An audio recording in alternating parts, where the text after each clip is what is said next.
Hey, John. Eric, how you doing tonight? I'm doing fantastic. Fantastic. I should find another word, but that one works. Yeah, nothing wrong with fantastic. No complaints whatsoever. Yeah. Um, I'm complaining about that. I've now had to have a sweatshirt on for the last week.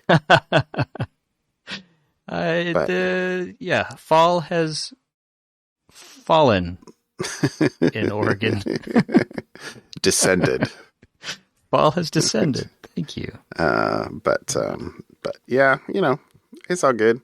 I realized today I went and took some trash out at 8:30 tonight or something like that, and I'm like, wow, this is the first time I went outside the house today. I try really hard to get out at least at lunch every day, even if it's just to do a walk around the neighborhood if I'm not going out. I had no car today, so it was a walk around the neighborhood instead of going somewhere for lunch. I had lunch while on a meeting, leftover, but it's all good. It's all good. But yeah, I don't normally go all day without going outside, and then when I do, it's already dark just to take out some trash. It's dark in the morning. That's a bad day. And it's dark in the evening now. Yeah. Daylight savings time must be here at some point. November coming up. November. Didn't it bump to early November now? I don't know. I rely on the news or my wife to tell me the weekend it's happening.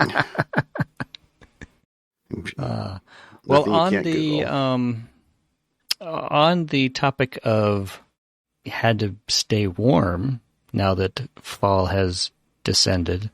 One of the things we did this weekend is my boy and a bunch of buddies, a bunch of his buddies all together. One of the activities we just kind of did together was go to Goodwill.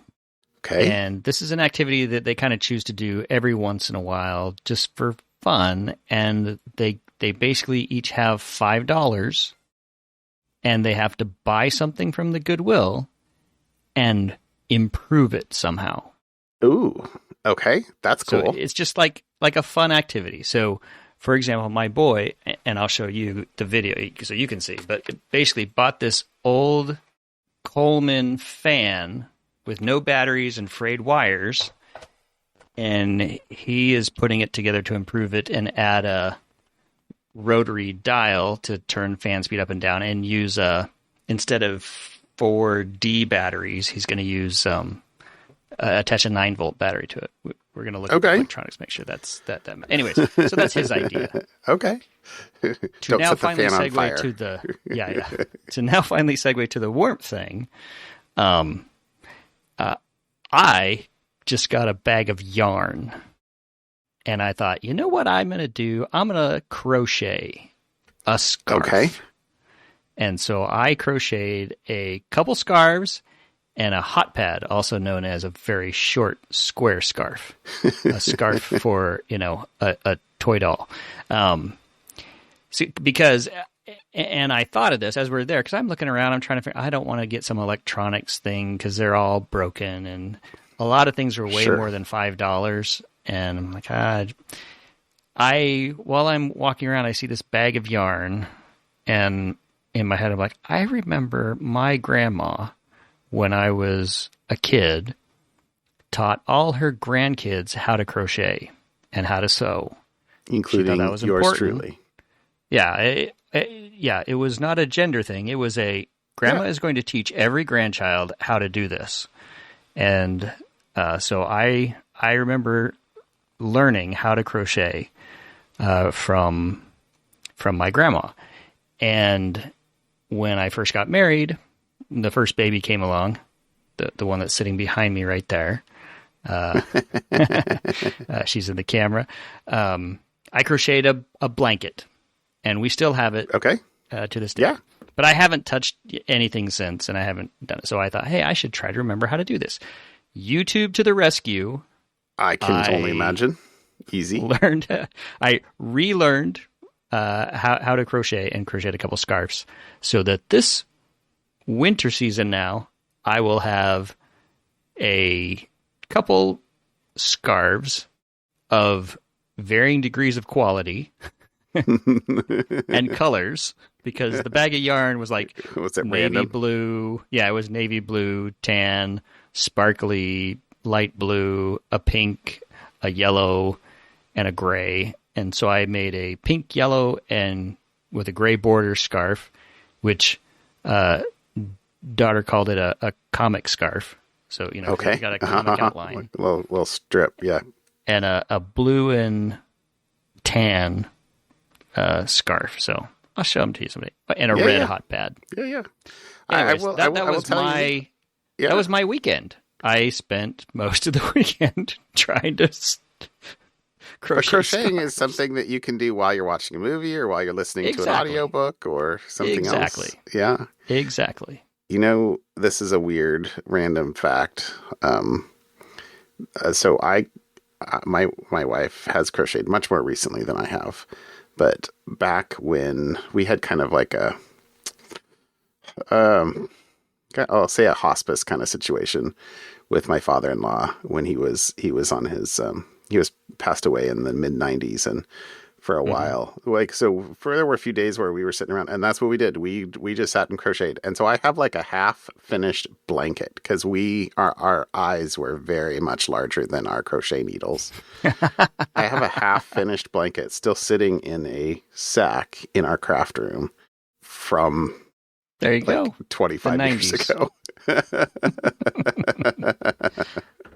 I wonder if I'll ever finish it. I don't know. Or unless my wife has already gotten rid of it, which she might have, but I don't think so. Anyway, but yeah, crocheting's awesome. Yeah, I think that's I think that's cool.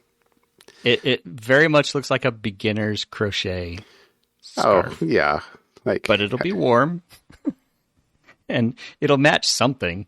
I don't know what.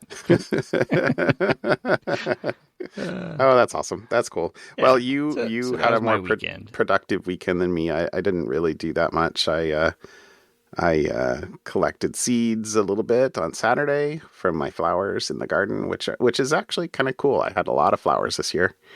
And then I did a lot of mowing, although I did not finish mowing on Sunday because we went to the coast for a couple hours, and I totally got dark.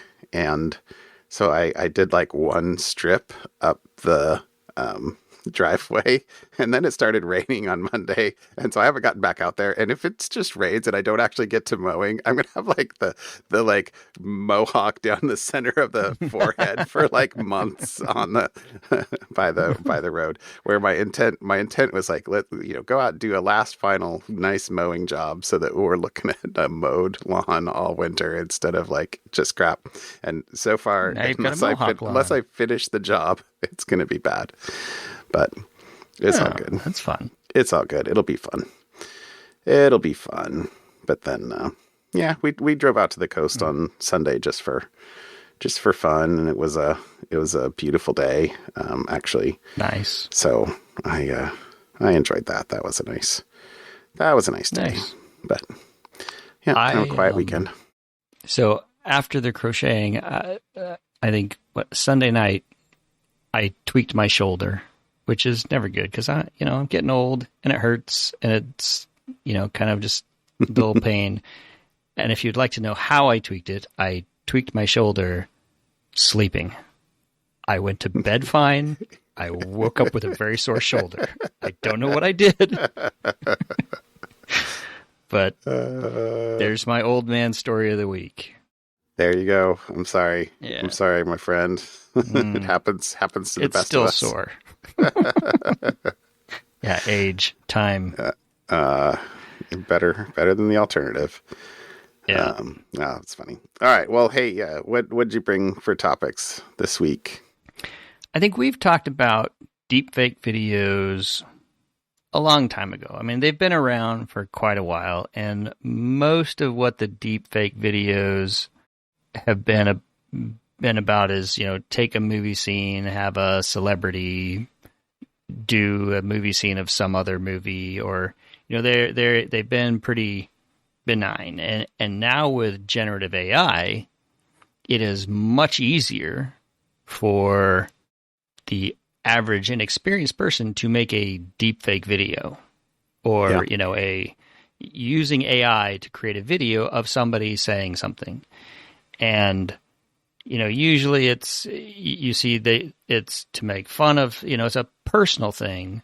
Well, the thing that caught my eye this week is both Tom Hanks, the actor, and Gayle King, who's a co-host of CBS in the Morning, so a celebrity talk show type person, are now warning their followers on Instagram that videos using AI likenesses of them are being used to push products.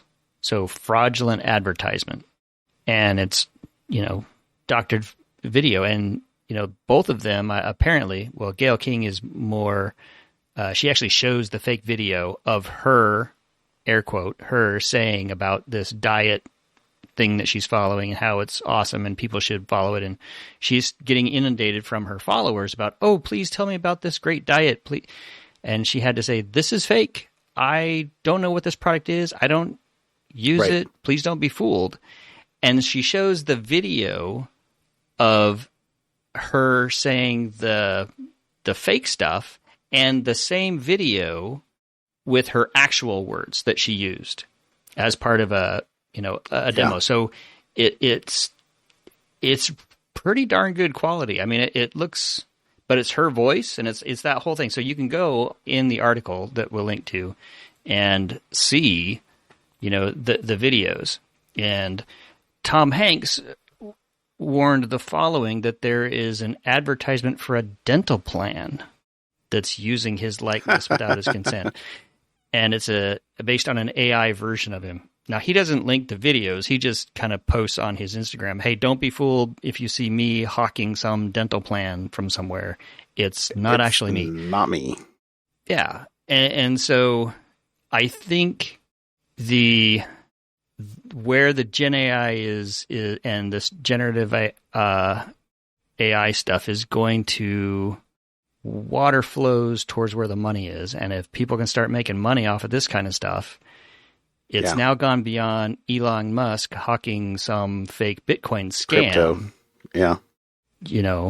To other celebrities advertising probably legitimate products. So the spam you get in your inbox is now you can see that same spam, but now Tom Hanks telling you about, whatever, the product is, or other celebrities.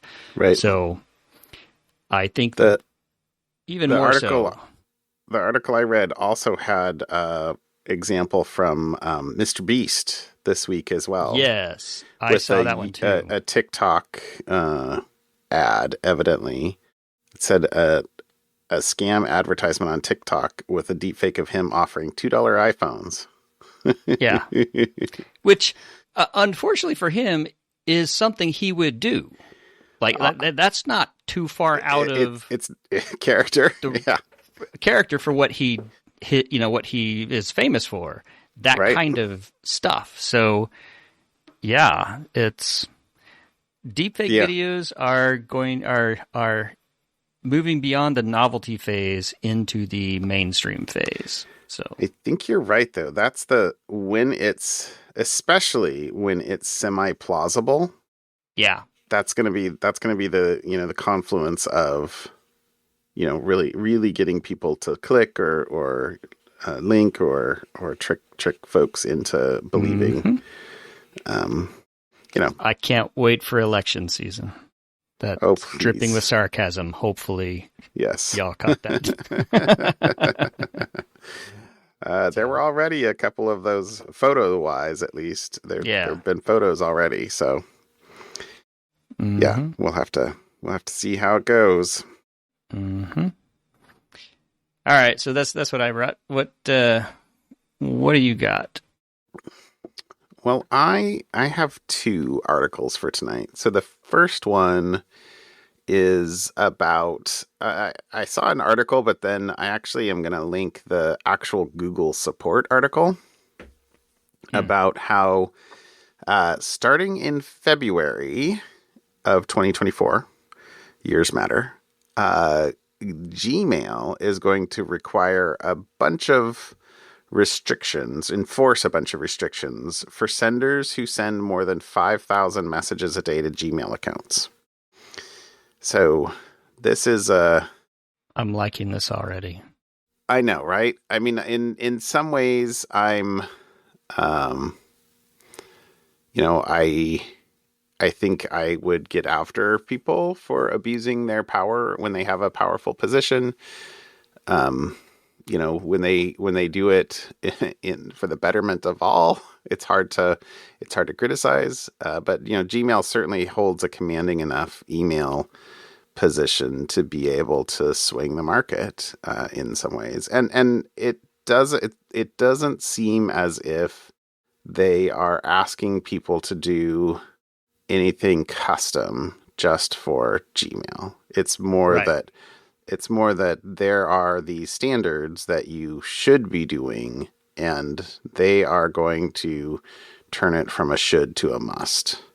So in other this case, folks like the Yahoos and the Outlooks and the Hotmails and there's nothing in here that they couldn't implement themselves. Correct. And people, email providers, or domains that send email that do this, all the other providers will benefit as well for people giving, the receipt of their mail, presuming, well, maybe that's not the right way to say that. The right way to say that would be that people who do this will probably see benefit on other providers as well.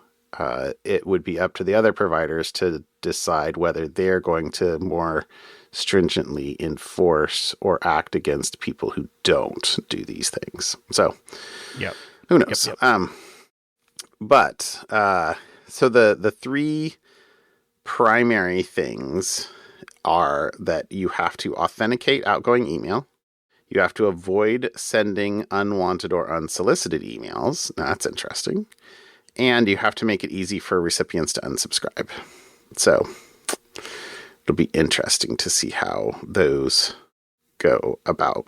But, with regard to the third one, I don't think I actually pulled out the text on that, but they are going to try and, automate unsubscription or unsubscribing. Yeah.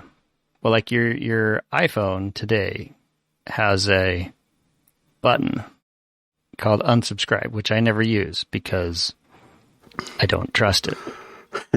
Right. If you ever looked in your mail app on your iPhone, if the email contains an unsubscribe link, Apple just throws that link up at the top of your email and say, click here to unsubscribe.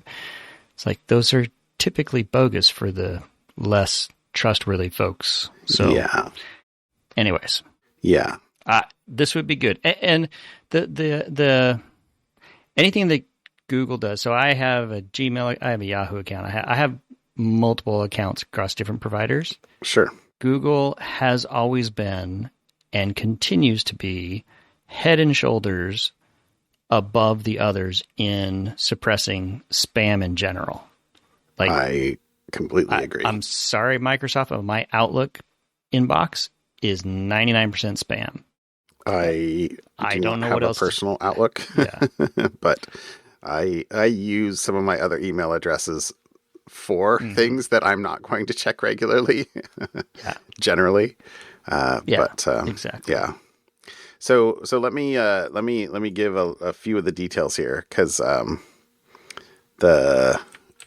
there is data in here about how they're going to do the unsubscribe to, which is better than a link, general link at least. So let's see. So for the authentication, email is its own, it's fractal. It's its own little subdomain of complexity. And it's not something that I have kept up on in years. It has generally remained unchanged with how it functions for 50 years. Right? It has been around definitely forever. Remember, and maybe you could still do this today. I haven't tried in probably decades. Telnet to port 25 and, just start typing, to:/address from:/address subject: whatever, blah, blah, blah, blah, blah.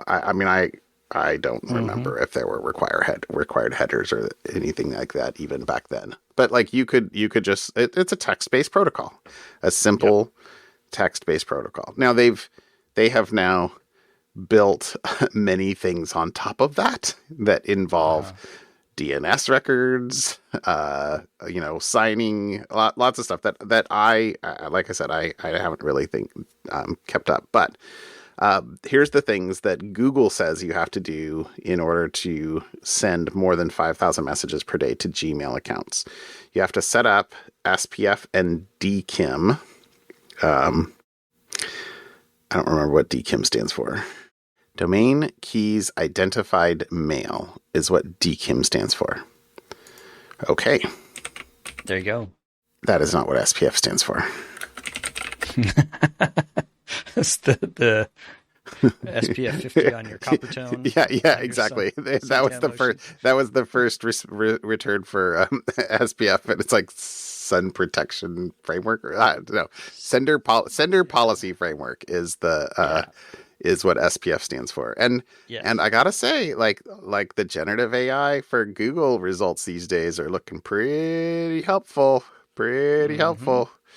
I don't know how Google is scaling out their execution of Gen AI framework. It must be consuming a lot of resources on GCP is what I'm going to say at the moment. This is why we can't get any GCP reserved instances, because they're all being used for Google stuff. Right. Like you go try to get a GPU instance in the Americas.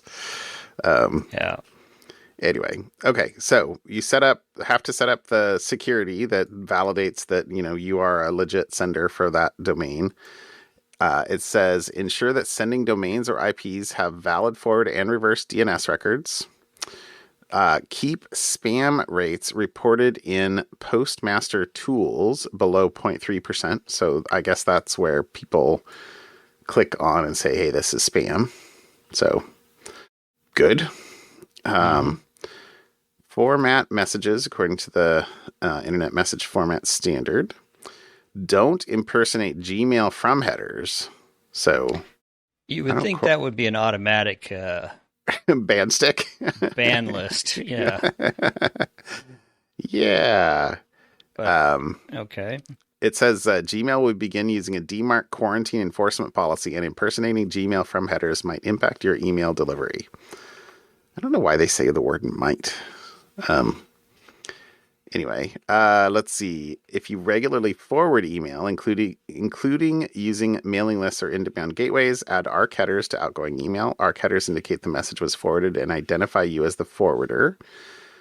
Mailing list senders should also add a list ID header, which specifies the mailing list to outgoing messages. Set up DMARC email authentication for your sending domain with a DMARC enforcement policy. For direct mail, the domain in the sender's from header must be aligned with either the SPF domain or the DKIM domain. And finally, for subscribed messages, enable one-click unsubscribe and include a clearly visible unsubscribe link in the message body. But that is not required, or that is not what they're going to use, I don't think, for the make it easy to unsubscribe. Although I don't know if that's what if Apple is looking for an unsubscribe link in the mail and popping that up to click on at the top, maybe. I don't know that. But what Google's going to do is it says to set up one-click unsubscribe for Gmail messages, include one or both of these headers in your outgoing messages. List unsubscribe post with a value list unsubscribe equals one click, and then list unsubscribe with a URL. And then it says, and then there's details of like if you include both headers, Gmail will use the first one, and then when you click on, or when the user clicks on one of those links, they'll get a post. They'll get a post that says, where's the actually, there must be a value for who you're unsubscribing. Anyway, it looks like the list-unsubscribe headers are described in RFC headers, so 2369 and 8058. So that also doesn't look like something that Google is, sort of inventing on the fly. So that's nice. Lovely. So anyway, just overall, I think good on Google for this, as far as I can tell. Looks like mostly, hey, kind of, here's all these email security quote guidelines, and they're going to become hard guardrails. So no longer guidelines. Anyway, no longer guideline to law. require lines. I don't know. So yeah, no, it's all good. So that's my first one. So come on February. I guess they're giving folks 6 months to figure it out. Okay, my second link that I will put in here was actually for something that happened a couple of weeks ago. And this is about the WebP Zero day that Apple fixed mid-September, I think, maybe early September.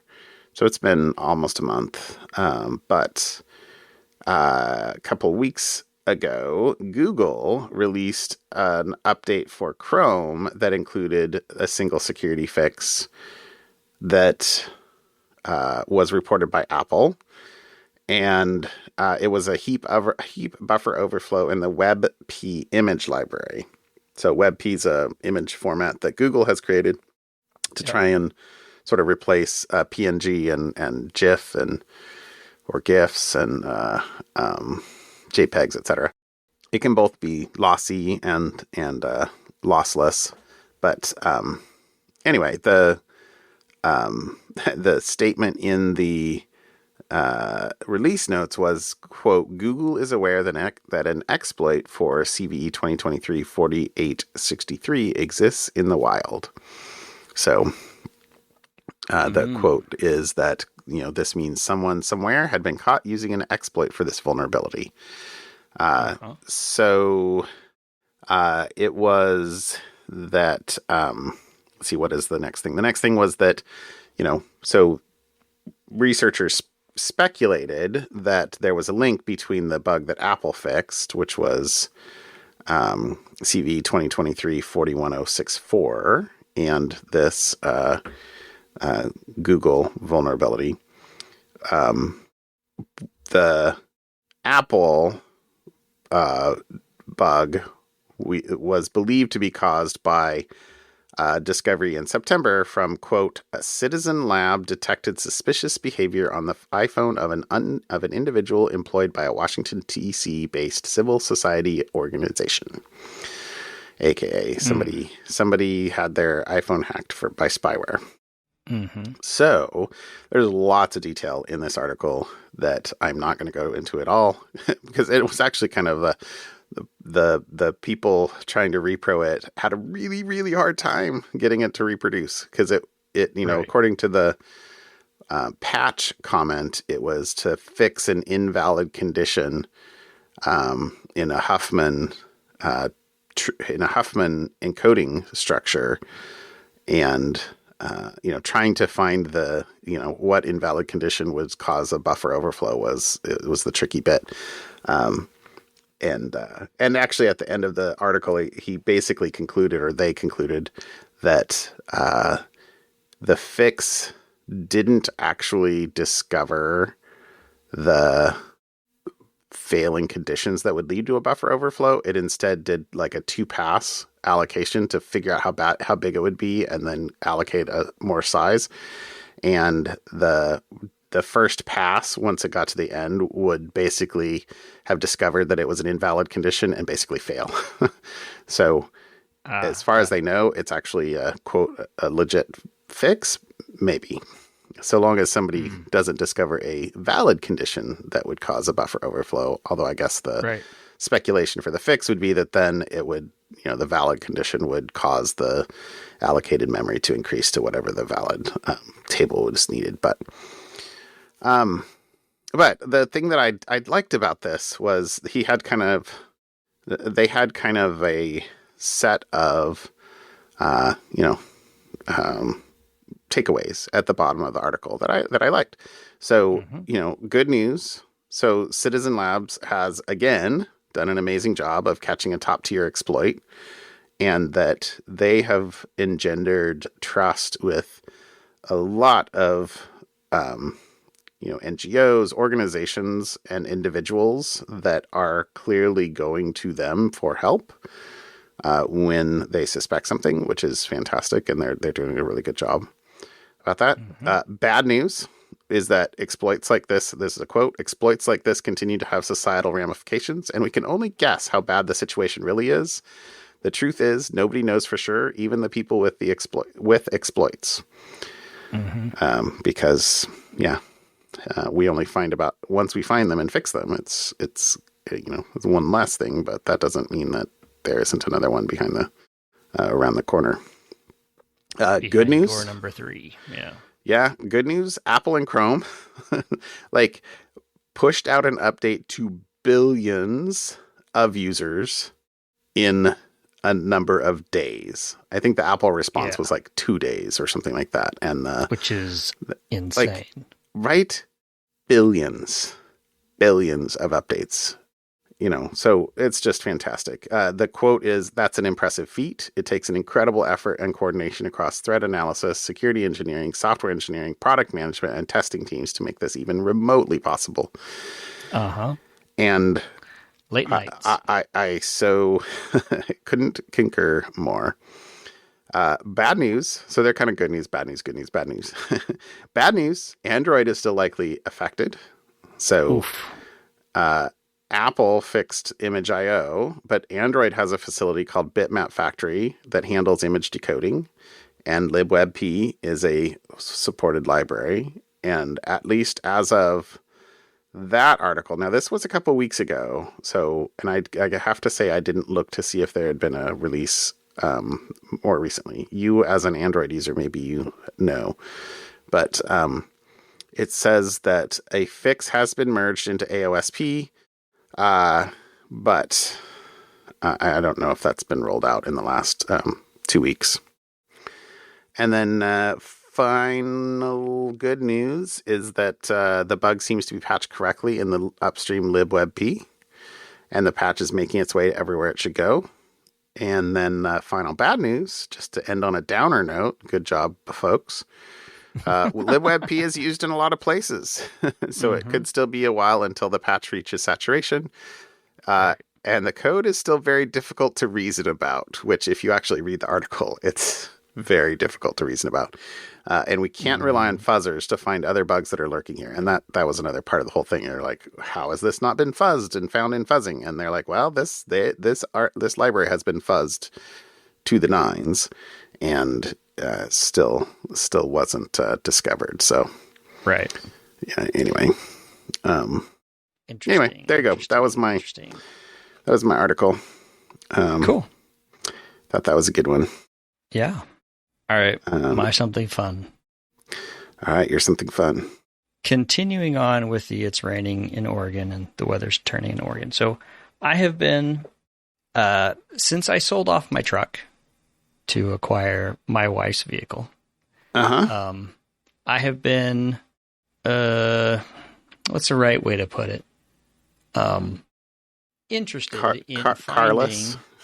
I've been carless, yes, but I've been interested in finding an automobile alternative, preferably electric, that I can get around, like go to lunch, just tootle around places to do things. So I think I've had I've sent you various links to various small electric vehicles, 3-wheeled variety, over the months, and several of them have gone bankrupt and gone out of business. And, well, I found the one that I thought, you know what? If they actually can make this, and if it does what they says it will do, this would totally looks like it'd be a lot of fun. I know I already showed it to you, and you said it's ugly, which is fine. I did. Which is I fine. did. Everybody, That's okay. everybody has opinions, but it is it's an electric auto cycle, they call it. Auto cycle. So do you drive cycle on the road or in the you drive on the bike road. lane? It is classified as an auto cycle because it is fully enclosed, but it's about the width and length of a motorcycle. But it has a steering wheel. It's fully enclosed, so you don't need a helmet. And what was the one other thing that it had to have to be classified as an auto cycle? I don't remember, but in certain states, so you don't have to have a motorcycle permit. A regular driver's license works for it, and you don't have to wear a helmet. Oh, and it has a seatbelt. That was the third thing. It has to have a seatbelt, be fully enclosed, and anyways, those are the things to classify as an auto cycle. So in the state of Oregon, you could drive this thing. It's called the Nimbus One. So NimbusEV.com. You could drive this thing on the road. It'll only go up to 50 miles an hour, so you're not taking it on the freeway. They do have a model that goes up to 75 miles an hour that say you can ride on the freeway. But I don't know if I'd want to drive. I would just want this to commute around, go to lunch. You're just like tootling like within 10 miles. Yeah, it'll go just shy of 100 miles on a charge. It actually looks like a lot of fun. It leans, so even though it's got a steering wheel, it kind of leans like a motorcycle. If you watch some of the videos, and it's fully enclosed, so it would work in Oregon when it rains all the time. It has a windshield wiper. Yeah, it's got a windshield wiper. So that's my something fun, and the something fun part here is it says they're going to ship sometime in 2024. So maybe it's December of 2024. But there is give us $100 and reserve a spot. So I put down $100. I have reserved one of these vehicles. Who knows if it'll show up? But it looks like a lot of fun. And they have this option called that you can just rent the vehicle. So you can either buy it for just shy of 10 grand, or you can rent it for a couple $100 a month, which includes all the insurance, and it's like a rental car at that point. So it includes all the benefits that renting a car does from an insurance and registration point of view. So I thought, hey, worst case scenario, I rent it for a month, and it actually turns out to be, this ain't really all that. I get rid of it. Or maybe I'll love it and I'll buy it. I don't know. It just looks like a lot of fun. It looks like a lot of fun. So okay, well, NimbusEV.com. Go check out. It just looks cool, I think. John and I have different opinions. We do not recommend the Nimbus One for use on the highway. No, it's the Nimbus 1S that they say. So is it approved in Oregon? Yes. So it's, they're rolling out, they're hoping to do like fleets. So probably like for tourist type spaces, you would rent one of these as a tourist because it'll seat two people. It's got a back seat, it's a single file, front and back. So it'll actually take two people around, and it's got a rack for cargo, and it's got, I'm telling you, it looks like fun. It's a motorcycle with a steering wheel is what it looks like. You're thinking that this is like the next step up from like the rent a bike thing. Like here's a whole bunch of a fleet of these things in the city, and you can like just grab one for $20 and tootle around.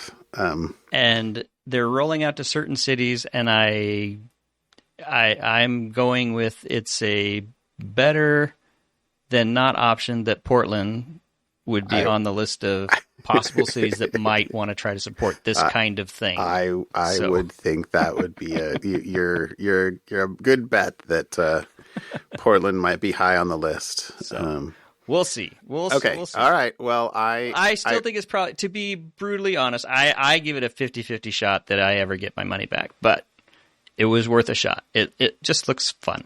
So okay, go check out the videos. Yeah. No, that's good. Right. I did tell you, but I test drove the Mach-E this week. Just because I was down. I was actually down at the Ford dealer to find out how much it was going to cost to fix my Explorer. and they're like, wait. And I was like, can we just pay you not to bring it back to us? I bet you that's what the guy was thinking. It would be cheaper for us to pay you never to bring us this vehicle again. No, actually, but it didn't sound like it would be that much. They have to wake up old Harold, who's like the old guy there, who is the only one who still knows how those things function. Oh, it's like, not Harold, we got a Explorer, 92 Explorer, whatever it is. We need your expertise. Anyway, but it was a nice drive. But anyway, I don't need another car. I need to keep my car. Yeah, that's just it. Anyway, okay. I'll reserve one of these for you, John, and we could be Nimbus 1 buddies. We could go yeah.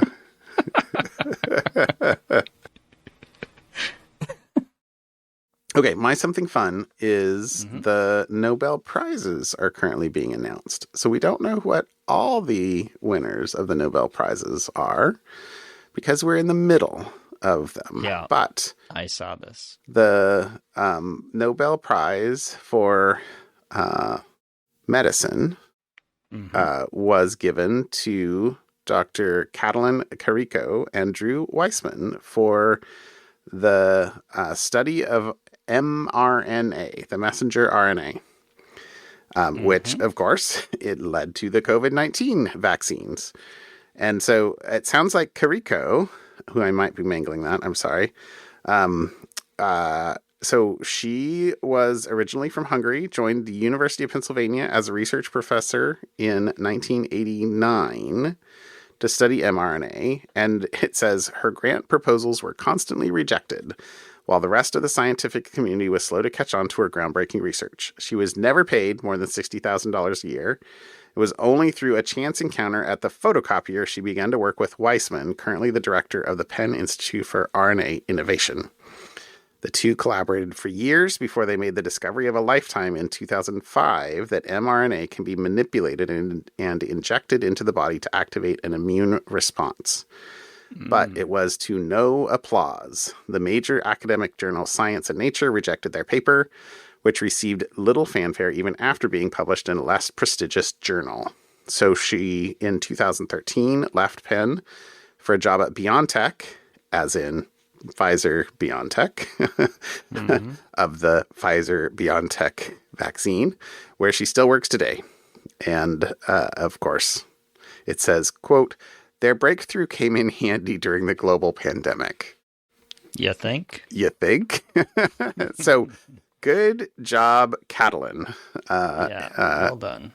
And so, anyway, I thought that was fantastic, and I'm very happy that work is being recognized, because the possibilities of mRNA vaccines have not been tapped yet, hardly at all. Yeah, it's really exciting. It's really exciting. So, yeah, that's fantastic. Good stuff. Yeah. Well, I don't know if you're going to go to the B-sides at all this weekend. My parents are coming into town, so I'm out. But I had looked at the schedule and was thinking about it, but I don't know for sure yet. All right. Well, if you see anything cool, let me know. Will do. That's awesome. But we'll see how it goes. All right, man. Have a good rest of your week. Yeah. Have a good one, John. I will talk to you later. All right. Bye, Eric. Bye.